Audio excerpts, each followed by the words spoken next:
This is The Bottom Line, a show designed to help Australian businesses succeed. On the show, you'll hear from leading Australian business owners as they share the lessons they've learned building their companies. You'll learn from their successes as well as some of the challenges they faced along the way. We also talk to experts from a range of fields who share specialised techniques you can use to improve your business. I'm your host, Savan Tuna, and I'm a director at Alexander Spencer, and I'm really passionate about helping Australian businesses succeed. Today, we're speaking with Andrew Gurney. Andrew is the founder of Hardware Box, an e-commerce business that offers a wide selection of architectural quality door hardware. Andrew recently exited this business via a sale. In this episode, Andrew shares the reason behind the decision to sell his business, the factors that led to choosing Lloyds Corporate Brokers as Hardware Box's M&A consultant, and the role Lloyds played in facilitating the sale. You'll learn the process of exiting a company through a sale, the steps you need to take when you're selling your business, and Andrew shares his insight to business owners wanting to go through a sale process. Let's jump in. Andrew, thank you so much for joining me on The Bottom Line today. Thanks for having me here. Now, for those that don't know you, please tell us a little about yourself and your background. Yeah, for sure. So I basically started in the corporate world. So commerce at uni, straight into sort of a grad position at a FMCG company, which is now 15, 20 years ago, and was in the corporate world for about 10 years before I left to start a business. Well, actually, I was running a business on the side of that job, but I was working in fairly, I don't want to say bland, but for fairly run-of-the-mill corporate positions, so mid-level management, doing a lot of that sort of stuff in oil and gas, and eventually moved into business. Awesome. Now, you established a couple of businesses in that short career of yours. Today, we want to talk about your business, Hardware Box, and a business you founded, grew, and ultimately sold. So talk us through Hardware Box. What made you start it up, and just give us a bit of a plug. You don't own it now, but we like a plug. But tell us your Hardware Box story and how that came about. Yeah, for sure. So in my 20s, I bought a house, basically. So it was I think the sign was detonate or renovate, and I perhaps didn't quite know what I was getting myself in for. So this was in the inner west of Melbourne, and I basically got my hands dirty. As soon as I finished work each day at 4:30, basically get on the tools of the house and sand the floors and patch plaster and do all those sorts of things.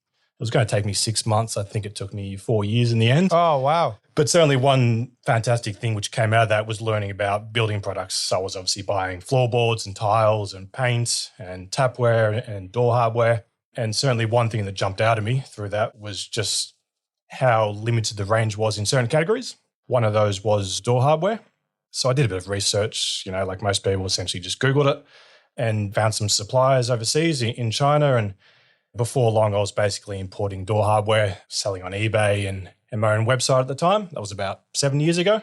And really just trial and error with products. Tried a few different styles and finishes and things like that and a few different sales channels and started to grow from there. So it wasn't something I was looking to build into a big business at the time. I wanted to start a business and be in business probably from late high school. But, I think there are people who are comfortable leaving school, starting a business out of their garage, taking huge risks. I don't think I was one of those people. Part of me was like, yeah, I really want to do business, but maybe I'll get the degree first. I'll get the experience in the corporate world, something to fall back on. So I did, started it probably a bit later than I would have liked. And that's probably one of my regrets in this business. So did you start Hardware Box as a little side gig? Did you have it? Were you still having your day job when you first founded it? Yeah, exactly. So it was a couple of years before I left my day job. So I was, in the early days it was pretty tricky. I basically found an Australia Post that was open at 7 a.m. So I was driving down to Australia Post a couple of Ks from our house, taking the orders from the previous day down there, lodging them in Australia Post, driving home, getting changed for work and catching the train to the city. Eventually the Australia Post told me, they go, Andrew, you're pretty much our only customer before 8. So we're going to have to change our opening times to 8 because it's just not worth it for us. So at that point I thought, okay, I'm going to have to come up with a bit of a logistics plan here. So that's when I moved the picking and packing to a 3PL, so a warehouse basically that I've been dealing with my freight forwarding. But basically I was doing things on the side of my corporate job. Generally, I was able to avoid doing too many emails, while I was at work, but certainly during my lunch break and various breaks. And then at night, I was getting home, and then, this was before kids, so it was possible to do a bit of work after my day job, which is obviously a bit harder when you have kids. And then eventually, certainly outsourcing the logistics to this warehouse meant that at least I didn't have to worry about orders and receipting containers and things like that. Back then, it was pallets, not containers, but it became containers as the business grew, of course. So look, it was tricky doing it on the side of my day job, but it meant that I wasn't going all in from day one. There was a bit of risk management. If it all completely fell over, then it wasn't the end of the world. And I was able to enjoy it because of that to some extent, where it wasn't our mortgage on the line. But eventually it did get to the point where I needed to spend more time on it. Do I continue this? Do I look to wind it down, or do I really want to go all in and grow it? And that's when I made the call to leave my corporate job probably 6 years ago now, and pretty much go all into it. It was all in e-commerce, wasn't it? You didn't end up have a bricks and mortar store at all? No, exactly. It was pure play e-commerce.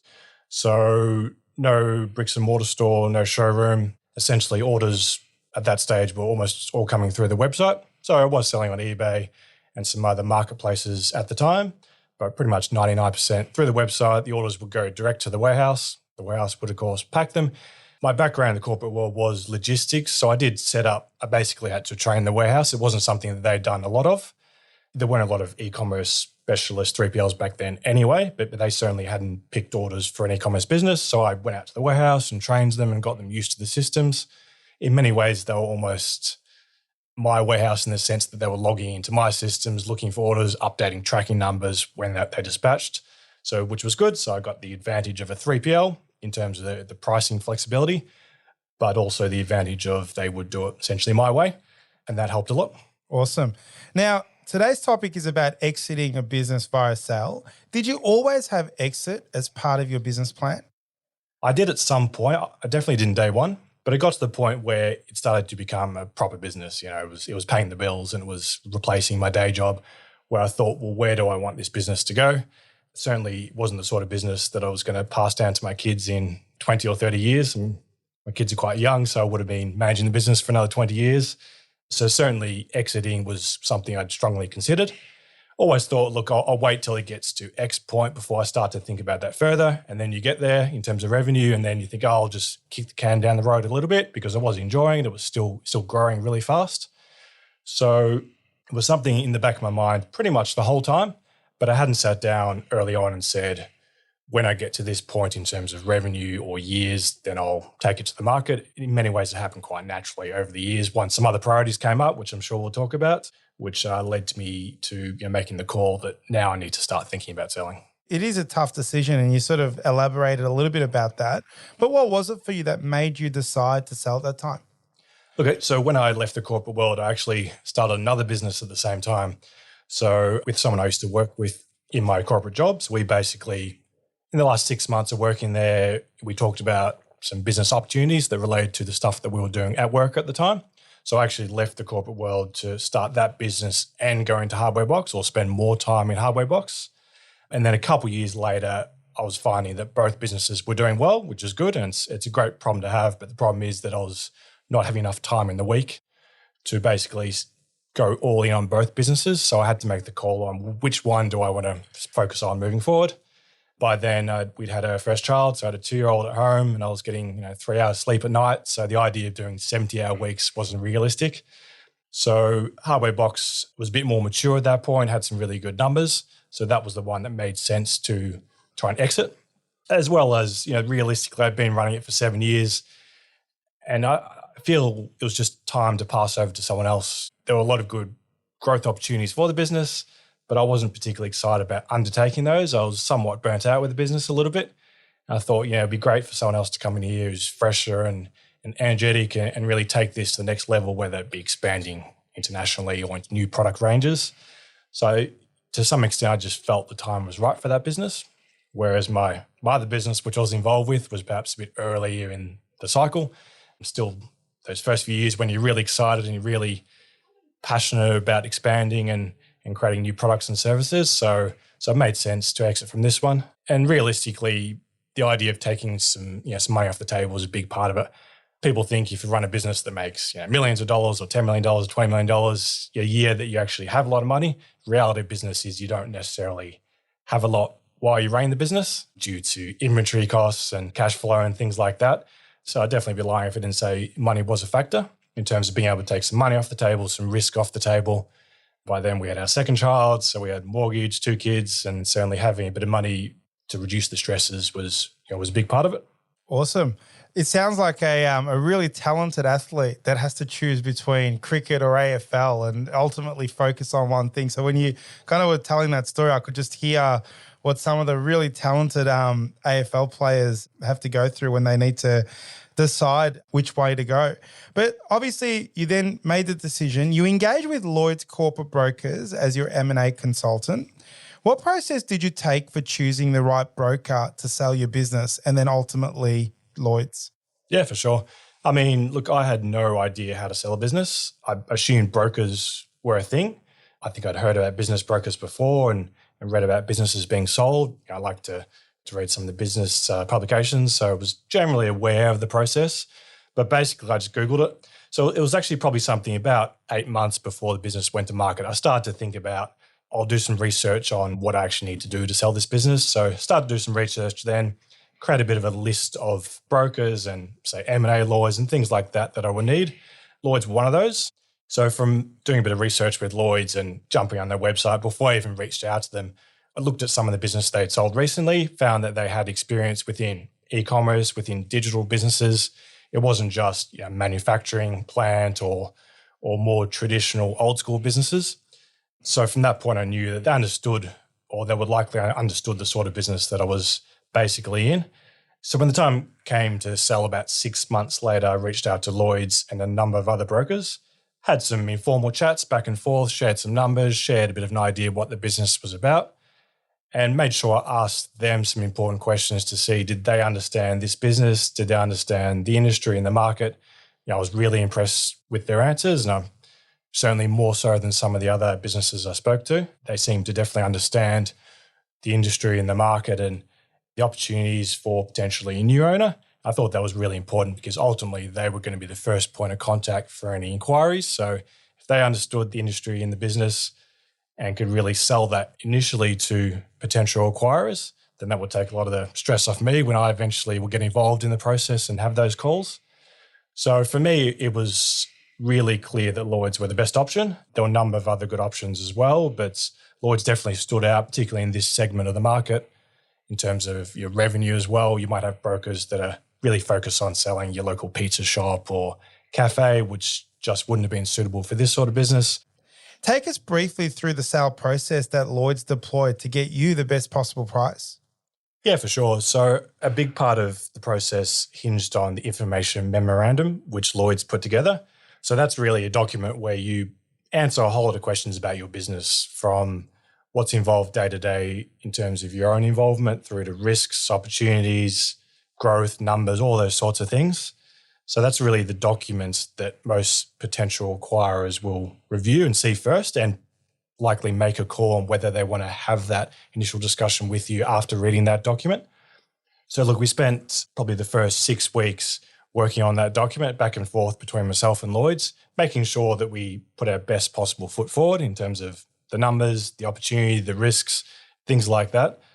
And then from there, they basically have a huge contact database of private equity, family offices, high net worth, as well as techniques for approaching strategic acquirers within the industries. So tell me, how many people ended up inquiring? Do you know the numbers with the stats? When the IM first went out, do you know how many sort of inquired?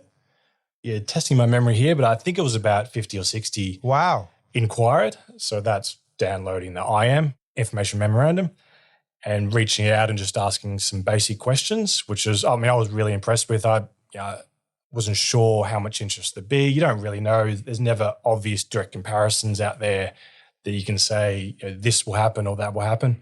Timing's a lot of it as well. So I was really impressed that so many reached out and quite surprised.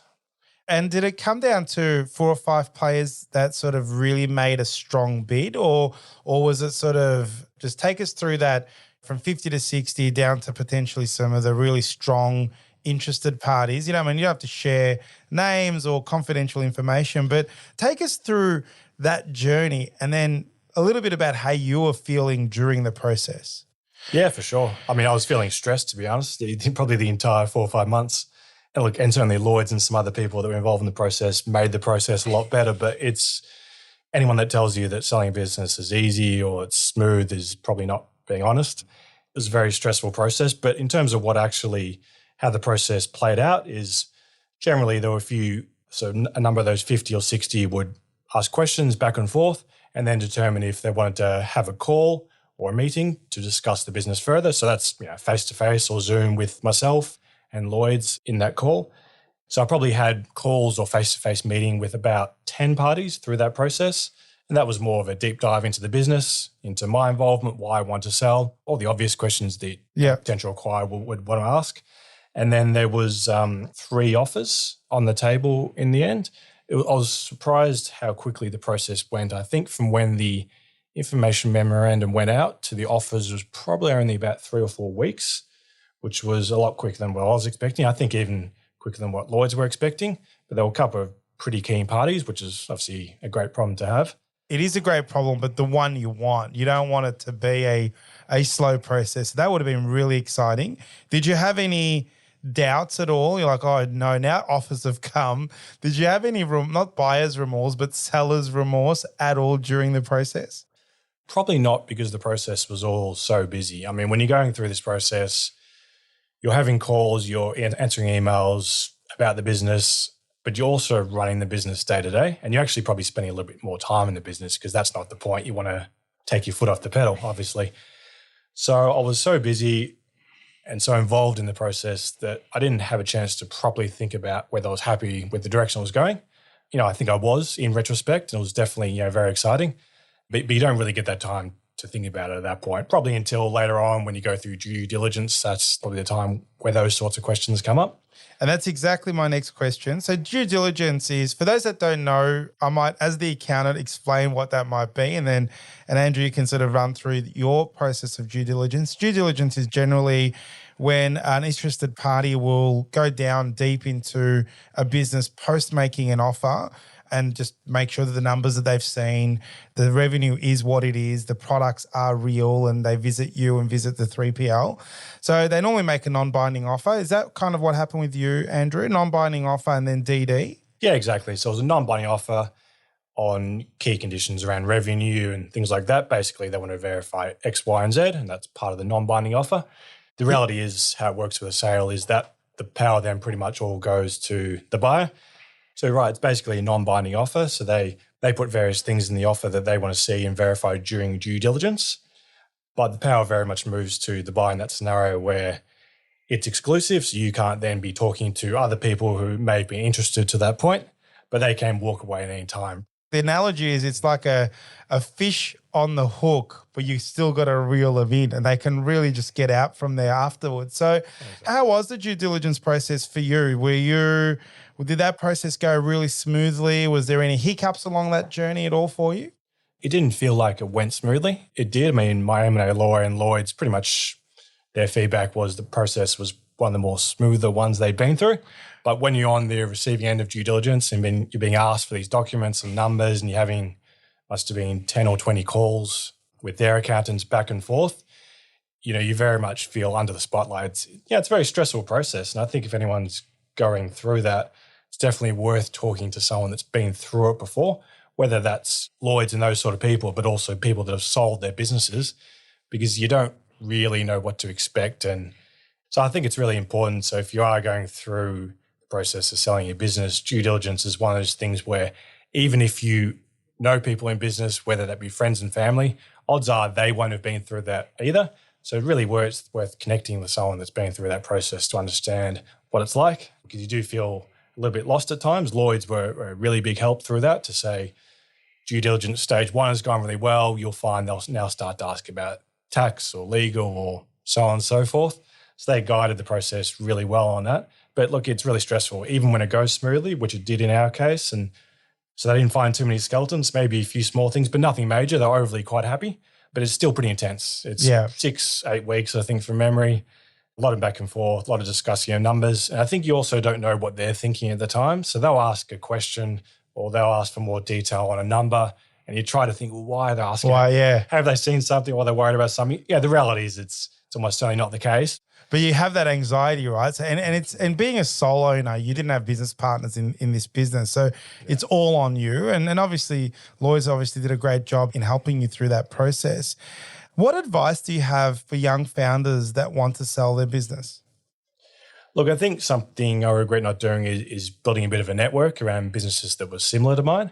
I suppose once the business got to a point where I would have liked to have done that, so I was at the scale where it made sense. Obviously, COVID hit, so a lot of the networking events kind of dropped off, and that was a bit unfortunate. But I think if I had have built up a bit of a network, and I'm certainly encouraging people that are thinking about exiting in a number of years to start to talk to other business owners within the industry or that have businesses of a similar size. Yeah, you can sort of share those stories amongst colleagues and so on. So it really does help. You kind of answered my next question because I was going to say, if you had your time again, what would you do differently? But I might narrow that down more towards the exit part of it. If you had your time again, what would you do differently at the pointy end? Look, I think definitely early stage, I would have started to think about what the exit process actually meant. So actually start to pull together processes, documents, double check the insurances in place, all that really important stuff.